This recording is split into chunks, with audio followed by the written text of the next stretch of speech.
ಸುರಭಿ, ಕರ್ನಾಟಕದ 7.5 ಕೋಟಿ ಕನ್ನಡಿಗರಿಗೂ ತಿಳಿದಿರುವ ಸತ್ಯ ಏನು ಅಂತ ಕೇಳಿದ್ರೆ, ಚಾಳಿ ಬಿದ್ದ ಪ್ರಕರಣದಲ್ಲಿ ಅನೇಕ ರಾಜಕಾರಣಿಗಳು ನಮ್ಮ ರಾಜ್ಯದಲ್ಲಿದ್ದಾರೆ.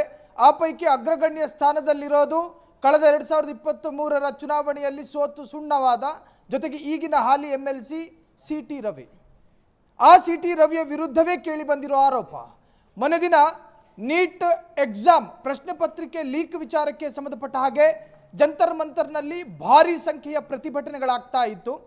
ಸೊ ಕರ್ನಾಟಕದ BJP ನಾಯಕರು ಎಲ್ಲರೂ ಕೂಡ ಅವರವರ ರೀತಿಯ ವ್ಯಾಖ್ಯಾನವನ್ನು ಮಾಡಿದ್ರು. ಆದರೆ CT ರವಿ ಮಾತ್ರ ತನಗೆ ಗೊತ್ತಿರುವ ಮತ್ತು ತನ್ನ ವ್ಯಾಪ್ತಿಯಲ್ಲಿ ಯಾವಾಗಲೂ ಇರುವ ಒಂದೇ ಒಂದು ಸಬ್ಜೆಕ್ಟು ಗಡ್ಡ, ಟೊಪ್ಪಿ, ಬುರ್ಖಾ, ಹಿಜಾಬು, ಮುಂಜಿ. ಈ ವಿಚಾರದಲ್ಲಿ ಮತ್ತೊಂದು ಸೇರ್ಪಡೆ ಮಾಡ್ಕೊಂಡ್ರು ಮುಲ್ಲಾ ಅನ್ನೋ ಬತ್ತಳಿಕೆಯನ್ನು ಪ್ರಯೋಗ ಮಾಡಿದ್ರು. ಅತ್ಯಂತ ತಾತ್ಸಾರವಾದ ಪದಗಳಿಂದ, ಅತ್ಯಂತ ಕ್ಷುಲ್ಲಕವಾಗಿ, ಅತ್ಯಂತ ಬೇಜವಾಬ್ದಾರಿತನ. ಒಬ್ಬ ಕಾಮನ್ ಮ್ಯಾನು ಕೂಡ ಆ ತರಹದೊಂದು ಮಾತುಗಳನ್ನು ಆಡೋದಿಲ್ಲ ನಮ್ಮ ಕರ್ನಾಟಕದಲ್ಲಿ. ಅಂತಹದ್ರಲ್ಲಿ ಒಬ್ಬ ವಿಧಾನ ಪರಿಷತ್ ಸದಸ್ಯ ಈ ತರಹದೊಂದು ಹೇಳಿಕೆ ಕೊಟ್ಟಿದ್ದು ನಿಜಕ್ಕೂ ಕೂಡ ವಿವಾದಕ್ಕೆ ಕಾರಣ ಆಗಿತ್ತು. ನೀಟ್ ಎಕ್ಸಾಮಿಗೂ ಮುಲ್ಲಾರಿಗೂ ಏನು ಸಂಬಂಧ ಅಂತ ಕೇಳ್ತಾರೆ. ನೋಡಿ, ದೇಶದ ಪ್ರಧಾನಿ ತ್ರಿವಳಿ ತಲಾಖನ್ನು ನಿಷೇಧ ಮಾಡಿದಾಗ ತ್ರಿವಳಿ ತಲಾಖಿಗೂ ನರೇಂದ್ರ ಮೋದಿಗೂ ಏನು ಸಂಬಂಧ ಅಂತ ಈ ದೇಶದ ಯಾವುದೇ ಸಮುದಾಯವು ಕೇಳಲಿಲ್ಲ. ಹಾಗೇನೆ ನೀಟ್ ಎಕ್ಸಾಮ್ ಪ್ರತಿ ಸಮುದಾಯದವರು ಕೂಡ ಭಾಗಿಯಾಗಬೇಕಾದಂತಹ, ಅಥವಾ ನೀಟ್ ಎಕ್ಸಾಮ್ ಎಲ್ಲ ಸಮುದಾಯಕ್ಕೂ ಕೂಡ ಸೀಮಿತವಾಗಿರುವಂತಹದ್ದು. ಇನ್ನು ಪ್ರತಿಭಟನೆ ಈ ಭಾರತದ ಪ್ರತಿಯೊಬ್ಬ ಪ್ರಜೆಯ ಹಕ್ಕು. ಸೊ ಹೀಗಾಗಿ ಒಂದು ಸಮುದಾಯವನ್ನು ಗುರಿಯಾಗಿಸಿಕೊಂಡು ಈ ತರಹದ ಹೇಳಿಕೆ ಕೊಟ್ಟಿದ್ದು ಅದು ತಪ್ಪು ಅಂತ ಹೇಳಿ ಖಂಡನೆಗಳು ವ್ಯಕ್ತವಾಗಿತ್ತು. ಸುರಭಿ, ನಾನು ಇಂಪಾರ್ಟೆಂಟ್ ವಿಚಾರಕ್ಕೆ ಬರ್ತಾ ಇದ್ದೀನಿ. ಇವತ್ತು CT ರವಿ ಅವರ ಮನೆಗೆ ಪೊಲೀಸರು ಹೋಗಿದ್ರು ನಿರ್ದಾಕ್ಷಿಣ್ಯವಾಗಿ ಅವರ ವಿರುದ್ಧವನ್ನ ಕ್ರಮವನ್ನು ತೆಗೆದುಕೊಳ್ಳೋದಕ್ಕೆ. ಆಗ CT ರವಿ ಅವರ ಬೆಂಬಲಿಗರು ಅವರ ಮನೆ ಅಂದರೆ ನಿವಾಸದಲ್ಲೇ ಸುತ್ತುವರೆದ್ರು, ಪೊಲೀಸರ ಜೊತೆ ವಾಗ್ವಾದವನ್ನು ನಡೆಸಿದ್ರು. ಇನ್ನು CT ರವಿ ಅವರು ಕಾನೂನಾತ್ಮಕವಾಗಿ ತೆಗೆದುಕೊಂಡು ಬಂದ ನೋಟಿಸನ್ನು ನಖಶಿಕಾಂತವಾಗಿ ಖಂಡಿಸಿದ್ರು.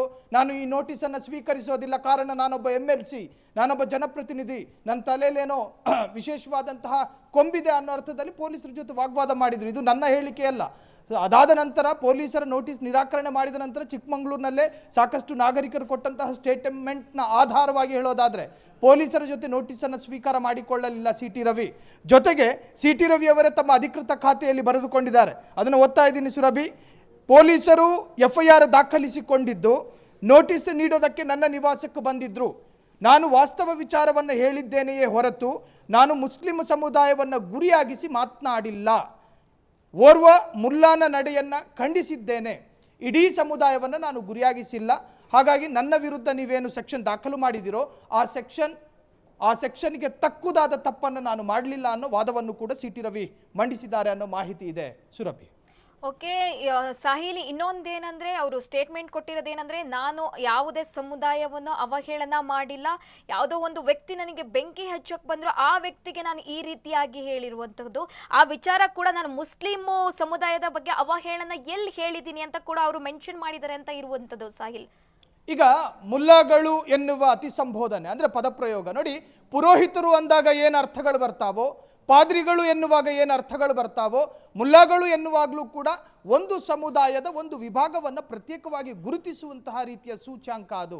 ಹಾಗಾಗಿ ಕರ್ನಾಟಕ ಸರ್ಕಾರ ತಮ್ಮೆಲ್ಲ ರಾಜಕೀಯ ಭಾಷಣದಲ್ಲೂ ಕೋಮುದ್ವೇಷ ಭಾಷಣ ಮಾಡಬಾರ್ದು ಅಂತ ಹೇಳಿ ಸುತ್ತೋಲೆಯನ್ನು ಹೊರಡಿಸ್ತಾರೆ. ಕೋಮುದ್ವೇಷವನ್ನು ಬಿತ್ತುವ ಯಾರೇ ಇರಲಿ ಮುಲಾಜಿಲ್ಲದೆ ಒಂದು ಒಳಗಾಕಬೇಕು ಅಂತ ಇದೇ ಸರ್ಕಾರ ಸುತ್ತೋಲೆಯನ್ನು ಹೊರಡಿಸುತ್ತೆ. ಹಾಗಾದರೆ ಇಲ್ಲಿ ಕಾಮನ್ ಮ್ಯಾನಿಗೊಂದು ನ್ಯಾಯ, ಜನಪ್ರತಿನಿಧಿಗಳಿಗೊಂದು ನ್ಯಾಯನ? ನಾಳೆ ದಿನ ಇದೇ ವಿಚಾರದಲ್ಲಿ ಪ್ರಚೋದನೆಗೊಳಗಾಗಿ ಸಾಮಾನ್ಯ ಕಾರ್ಯಕರ್ತರು ಕೂಡ ಮುಲ್ಲಾಗಳ ವಿರುದ್ಧ ಖಂಡನಾತ್ಮಕವಾದ ಹೇಳಿಕೆಯನ್ನು ಕೊಡ್ತಾರೆ. ಆಗ ಯಾರು ಜವಾಬ್ದಾರರಿದು? ಈ ಅರ್ಥದಲ್ಲೂ ಕೂಡ ಚರ್ಚೆಗಳಾಗ್ತಾ ಇದೆ ಸುರಭಿ.